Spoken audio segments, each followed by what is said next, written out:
Кыргыз Республикасынын Жогорку сотунун төрайымы Нургүл Бакирова Кытай Эл Республикасынын Синдао шаарында өтүп жаткан Шанхай кызматташтык уюмунун регионалдык сотторунун судьяларынын форумуна онлайн катышты.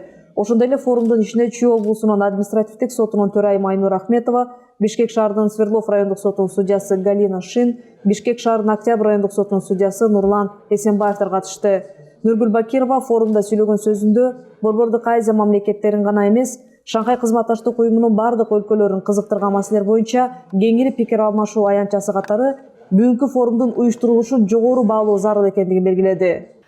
Взаимодействие верховных судов государств-членов ШОС оказывает положительное влияние. Шанхай кызматташтык уюмуна мүчө мамлекеттердин жогорку сотторунун өз ара аракеттенүүсү биздин өлкөлөр ортосундагы мамилелердин өнүгүшүнө оң таасирин тийгизүүдө. Бул убакыттын ичинде Шанхай кызматташтык уюмуна мүчө мамлекеттердин сотторунда жарандардын укуктарын жана эркиндиктерин, мыйзамдуулукту жана укук тартибин коргоо боюнча кызматташуунун олуттуу тажрыйбасы топтолду.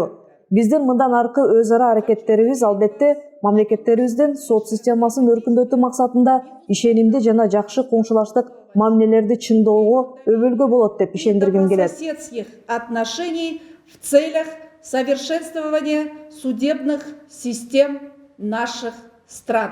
Белек этүүчү жагдай форумга Шанхай кызматташтык уюмунун башкы катчысы Владимир Норов, ошондой эле Кыргыз Республикасы, Казакстан, Өзбекстан, Тажикстан, Россия Федерациясы, Пакистан Ислам Республикасынын жогорку сотторунун төрагалары жана судьялар катышты. Форумдун темасы Шанхай кызматташтык уюмунун алкагында аймактык соттордун ортосундагы соттук кызматташтыкты тереңдетүү. Иш-чара 29-30 ноябрга чейин болуп, күн тартибинде 5 маселе каралат.